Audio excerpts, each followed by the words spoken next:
Hej 6. C. Det her, det er jeres første blik af Screencast-O-Matic. Det fungerer super godt.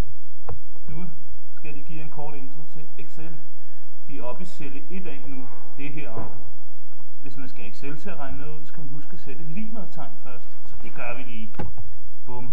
Nu vil vi gerne have den til at regne noget ud for os. Vi vil gerne have den til at regne 3 plus 4.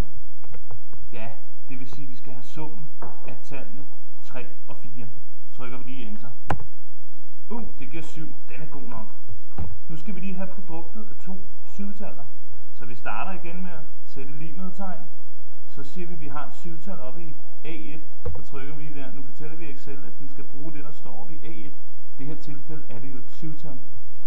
Så skal vi have et syvtal med, at vi skal have produktet af to syvtaller. Så trykker man gange. Og så trykker vi 7. Nu står der faktisk, at A1, som er et syvtal, gange 7, det vil sige, at der står 7 gange 7. Så trykker vi Enter. Det giver 49. Det vil sige, at produktet af to syvtaller, det er 49. Det var super. Det var en kort intro til hvad Excel kan. Nu skal I selv have lov at prøve lidt.